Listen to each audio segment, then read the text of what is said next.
Boom. Okay. All right, so a year ago, it didn't really look too good for the Cowboys. Dak kind of got off to a little slow start, CeeDee Lamb as well, and all of a sudden something just clicked, and the Cowboys just came alive. Dak and CeeDee really became one of the best wide receiver quarterback duos last year. I don't really think there's debate about it. CeeDee played out of his mind. He had like, I don't know, something like 186 targets at him, 120, 130 catches, probably 1,600 yards. He looked really good. Dak as well, he looked really good. They go into the playoffs. They somehow managed to capture the division from the Eagles, who kind of slipped it away at the end of the season. And the Cowboys were upshowed by the first ever 7 seed to win a playoff game. You're Green Bay Packers. And now we are here kind of questioning what's happening here with the Cowboys. As we are going to go flicking into the offense here. They've lost a lot. I mean, I'm not going to say they were poached like the Dolphins were, but geez, let me get up this list here about the Cowboys. So Brian Schottenheimer is now the offensive coordinator here. They lose a lot. Tony Pollard goes to Tennessee. Michael Gallup goes to the Raiders, then retires. Tyron Smith, a long-time Cowboys tackle, he goes up to the armpit of America, New Jersey, joins the Jets. Biatz goes to Washington to join Dan Quinn, the defensive coordinator from last year. They didn't make a whole lot of moves. They're 2 moves. Ezekiel Elliott, Royce Freeman. That was really it. Why is Deuce Vaughn like so far back on this chart? That's not a thing. He's not amazing. Like he's. Yeah, but I'm pretty sure. Yep, it's Rico Dowdle season. Oh, it is? Watch out. It's Rico Dowdle season. So to fill in the void, they get Tyler Guyton from the Oklahoma Sooners, round 1 pick to match up with Tyler Smith. Yeah. And who knows what's going to happen here with CeeDee Lamb, if he's going to do a Chris Jones, Stone Cold Jones, where they're going to get the shot of him up in the booth with his agents, and he's just watching down with his arms folded. And who's Dak going to throw to week 1? Is it really going to be Brandon Cooks? Is he going to be hauling it in? Is Jake Ferguson going to break the catching record for most catches in the game? That Chris Jones thing was like the Chiefs didn't look good in that game, and he's just sitting in the press box I don't have $2 million fine. I don't care. See, bring it back to the Eagles for 1 second. Like of all these good, like the good teams that are like from last season in the NFC, like we're not dealing with any of this nonsense. Like all our guys are there. It's not like CeeDee's holding out. Trent Williams wants a contract. Ayuk nonsense. Like that's the one thing I'm also like hanging my hat on with like no drama. No drama. That's true. All your guys are signed. Everything's good. Paperwork's in order. Radio's cooking up. That's media stuff, though. Yeah, that's it's only the radio like really driving this Sirianni bullshit. I do think CeeDee plays starting week 1. I think it's. I say he doesn't start week 1. I say, you know what? I think Chris Jones started a trend where it's like if you want to get paid, just sit out and watch what Dak Prescott did. Before Chris Jones, though. No. But CeeDee's not playing week 1. He's going to wait a week or 2, and when they're going to come calling because they need him. That might be $6 million. They're going to get tossed right at him. I think he plays a majority of the season, pretty much all the season. I think it's a lot of agent stuff. I don't think it's agent stuff. I don't know. I think it is, honestly. I don't know. I hear these headlines all the time, but if it was agent stuff, he'd have been there for a high number, but an obscene number. Mm-hmm. Like he got offered like 34. Yeah, he got offered a lot of money. And that's above Justin Jefferson. Yeah, he was offered to be the highest paid. Which I don't understand why you're not. How it's not clicking. That's why it's not an agent thing. There's got to be things. Agent looks at that, sees their percentage cut, and goes cha-ching. Yeah, that's also true. But I really think it comes down to, okay, here, you have CeeDee Lamb, who's in a contract year. Dak Prescott's in a contract year, and you got to pay Michael Parsons. Like, see, my thing is, I kind of texted you guys about it earlier. My conspiracy theory, if you want to call it that, is Jerry isn't paying Dak because he really loves Shedeur Sanders. But if you don't sign Dak Prescott and he goes to a different team, Dak Prescott accounts for $95 million to the Cowboys to not play for them next year. I mean, like, what is this? This isn't the post-COVID salary cap where it was like 170 and it was like, oh, okay, yeah, we got to figure it all out. Like, That's a big chunk of your cap because you're like, hey, Dak, can you take a pay cut? We got to bring in these guys. And like, you haven't been able to account for that. He was ready to do the same thing with Tony Romo and Johnny Manziel until his son literally pinned him against the wall and said, we're taking Zach Martin. Why does that? Having him take like a pay cut and like pushing money back. So like, if you go to last year, like if Michael Thomas was still on the Saints this year, he was going to have a $60 million cap hit because of how many times they've told him to push the money back to a point where it's like that going to a different team put cap on them because it's the dead cap from pushing money back, doing all that stuff. So it's like Deshaun Watson, his contract's fully guaranteed. So them just moving money around to be like, here's a signing bonus, we could free up $60 million because that's what essentially you're getting paid regardless. Yeah. You're going to get it. It's like the reverse side of the pushback. That's not what Howie does. Yeah. Okay. So it's kind of like, like the Rams, like F them picks. And it's like, okay, like Jalen Ramsey got a lot of money, like Allen Robinson and just, all that stuff. So eventually, like, hey, you could push money back for all you want, but eventually you're going to get like snipped in the ass. And that's kind of like where the Cowboys are right now. That's exactly what the Saints are. The Saints are having like all their void years slam. Cam Jordan, Tyron Smith, just Kamara probably. But yeah, so let's shift it back to the focus here of the Cowboys. Offensive line, it's just new, really. It's brand new. I don't really have much else to say. I think, Jake Ferguson's in for another good year. If CeeDee Lamb's there or not, yeah, it's going to be interesting to see how Zeke comes back because now he's wearing his Ohio State number instead of 21, 23. I mean, he was wearing the first time. He's in better shape now than he was for this team when he was kind of not doing at the end. Yeah, still not. No, he's not. He's not going to be like 2016 where it's like, oh my god, like Zeke's like, wow. He put a lot of work in at the Patriots. He like turned over that whole new leaf, cut his hair, did all that stuff. Trained actually pretty hard. I actually liked him on the Patriots. Especially when like Stevenson got hurt, like he filled it, and he was good in the receiving game. Like they won that game against the Steelers, and he was a big part of it as well as Juju that game. Like he was good down the stretch. Zeke isn't saving you from your losses. No. I don't. He's not be bad at all. Like I just don't think he's not going to be that guy. He's not going to hold up the team and put up 1,600 yards and shit. Like rookie and early Zeke was able to carry you behind that offensive line. Yeah, like it's 100%. Not repeating that formula this time. No, it's no Doug Free. There's no that long time Fredrickson, Trent Frederick. Yeah, and then Tyron Smith, Zach Martin. I don't know how to feel about this team. Collins. Yeah, a really good just wall. I don't know how to feel about this team because Dak played very well last year. Like you really can't take anything away from him. He did play. He had his best year last year, I think. Phenomenal year. Yeah, I would say that was Dak's. Dak could have very well been the MVP last year. Easily, I agree. He really made a case for it. 100%. The most case he's ever made, the best year he's had. So, and I feel like he may be rolling into this year with that. But if you don't have CeeDee, I mean, man, you're in a tougher spot than you were. I think even with him though, like they're going to put their stats. I don't think they're winning all that much. And I don't think you have anyone past him and Cooks didn't look the best last year. He didn't look bad. Well, he didn't look the best. He looked like Cooks, but like a couple hundred less yards maybe. Something we haven't really brought up much in all of these is like they have a guy, Eagles have a guy too, but for the new kickoff rules. Yeah. Like I want to see what Kevontae Turpin can do. I was going, in this new rules. I was bringing this into place where I was going to say I really do like Kevontae Turpin, and I think that he could be a substantial player on this team and be a little bit. Had that good preseason, like I think like 2 years ago, where like he came onto the scene from the USFL or the XFL, wherever he was at in the spring leagues, and he made a name for himself, and he's been on the Cowboys ever since. Yeah, I mean he's a speedster.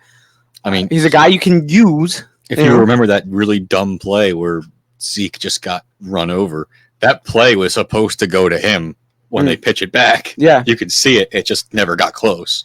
And like you said, for the kickoffs too. I mean, he's a little bit of a weapon at times. Oh, he scares me. Every time we kick the ball off, he scares the crap out of me. So I do think, past those guys, you have him, but like you still don't have game changers too much. I mean, unless he turns into one, but like still. I don't know. I don't know how to feel about this team. I really don't. Because Dak's at a high point in his career, and it feels like the rest of the team is not. So, I don't know.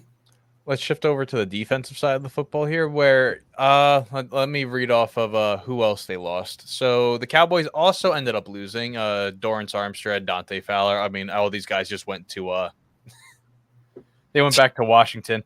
And then the Cowboys are signing Linval Joseph at defensive tackle. So there's that. They do make the trade for Jordan Phillips in that interdivision trade. Leighton Vander Esch was forced to retire due to the neck injury. Stephon Gilmore agreed to a deal in principle or whatever with the Vikings. But yeah, so what my kind of interesting thing is here, how much are you going to pay Michael Parsons? And then how quickly can Trayvon Diggs kind of like, okay, hey, I was injured last year. I tore my ACL in practice. How fast is he going to get like back up to game speed? Because I know ACLs are like weird, just like trusting yourself once again. Even when he plays, though, it's a pick or a touchdown. Like, he's not special. Pick the touchdown. It's the super salad. There's a pick or I know, touchdown. exactly. Oh, do you want a super salad? Oh, I want the super salad. Either he gets burnt or he picks the ball off. I mean, that was kind of the same. I think the same thing with Bland last year. Yeah, see, that's my issue with this is Stephon Gilmore was a coverage guy, and he was really good at it, and, like, he was safe. And on either side of the field, having the same type, and it's okay to have a guy like Trayvon Diggs on your team, but you need places that it that compensate for it. So to have a duo of the same type of dude, I can tell you how would it works. Scare the hell out of me. Because that's what the Eagles Super Bowl year was. Either they got roasted on double moves, or they picked the ball off. Yeah, Super Bowl year it worked. Next years after that, they got roasted every play. Committing to Bland and Trayvon Diggs, and I'm not going to take anything away from what they can do when the ball's in the air, because, I mean, they're two of the best at it, as we've seen, and that's okay. Like, being a ball hawk corner's sick, but they're committing to those guys on either side of the field. I'm interested to see what happens against a team like the Texans, where you have Diggs, you have Tank Dell, you have a full roster of receivers. You need the depth and the guys to cover a Diggs. And I feel like these two dudes would absolutely get wrecked by a team like the Texans with a competent quarterback in Stroud. And then there's receivers, deep amount of receivers that can play. And I don't know how this team goes up against that. See, this team screams. That's tough for me. Cowboys to me more than it ever has. Like, they're going to stat pad and put their cookies up against all the bad teams. So the Dolphins last year? Yeah. The Dolphins are bad. Hey, I will take my cookies for that one, because I talked nonstop. The Dolphins are the same thing. Like, they will until they get hurt, like, they'll put up on crazy numbers, and the moment they have one offensive line injury, they're done. Like, they'll blow out the Panthers again like they did last year, and then get roasted by Green Bay. What I'm interested to see, because Dan Quinn's not the DC there anymore, and he brought this Cowboys defense back to like top 10. I mean, they were really good. They were really good, and now it's Mike Zimmer who's now the defensive coordinator here. And he was good. He was a good guy in Minnesota for the defensive side, but that was also when the offense was lacking through like Christian Ponder, Sam Bradford, Teddy Bridgewater. Like, oh, so that's why they have Linval Joseph. Yeah, but that was also like when you were actually allowed to play defense. Yeah. They had like good linebackers who like tackled. And Eric Kendricks. They had Eric Kendricks, Chad Greenway, if you remember him all the way back in the day. You know, Harrison Smith, who's still kicking it up there. Dude, I don't know how, but he is. Jared Allen. I like Malik Hooker, even though it's a washed Malik Hooker. I do like that portion. I don't mind their safeties that much, but it's tough with the corners. Like, I really just don't know how they're going to do. And I don't know how they're going to do yet. No, you're right. We're going to know what they're going to do with the offensive side of the football, because at least Schottenheimer was there last year, and then I think McCarthy was calling the plays too. But it's just like, what's going to happen on defense? Because you lost a lot of pieces, and you're trying to get them all back. And I guess we do know what the offense is going to do, because it's also another further year of the offensive line deteriorating down. That too. Like, but the running game was not good last year. Tony Pollard, that kind of fell apart. So like, it I can't. blame, I blame that leg injury that he suffered in the playoff game. Like, Yeah, it can't. I don't think it's gonna be worse than that. So okay, so we know how that part's gonna do. Then the offense, passing. I think Dak plays the same. It's good. Okay, but yeah, no, I don't know when it comes to winning games and their defense and the defensive contribution towards winning games. So I don't know. I mean, cool. You could have like 3 pick sixes in a game and you'll win, but like that's not every game. So Hey, maybe they just run every ball back to the 50 and they. that's that. So I don't know. I really don't know. This is a tough team to judge for once for the Cowboys. There always are. It's either they're going to be amazing or they're trash. Like that's how the Cowboys are. Yeah, but I think that's going to be how the Cowboys are this year. But like every individual game, they're amazing. That's or also they're the trash. Cowboys. Yeah. So I don't. Sure. Let's go to the schedule here. Yeah. I'm Most sorry, Jake, that the very fine print here will tell you where it's at or not. So if you look for the little white dot on the screen, you'll be able to. ones that have those white spots are ats. Also, this like third-party schedule over here. Yeah, What just Way happened? to go. Oh, clicked it. Got, first time. first time. They don't want us to talk about the Cowboys first. The I computer. don't want to go to the Cowboys either. That week 1 at Cleveland. No, that's Interesting. It's interesting. Amari Cooper might burn the hell out of him. God. It's not like I don't have a game that I don't hate on here. Like, yes, you got to go against San Francisco, and San Fran's gonna win by 20 because that's just what they do. This is a tough schedule. You don't play 2 easy games ever. Like, all right, Browns. Commanders, Giants, You got You're right. got Giants, Steelers. You're right. Panthers, Bucks. But the Steelers will play against them, and then the Lions, and then San Fran, and then the Falcons, Eagles, the Texans. That's a crazy stretch. I think the Panthers Buccaneers will be an easy 2 games for them. Fair. I think they do those 2 games in monster fashion going into that Eagles game, and then it's a big deal. You know, who wins probably division. And, Yeah, I was gonna say that could probably be that. I mean,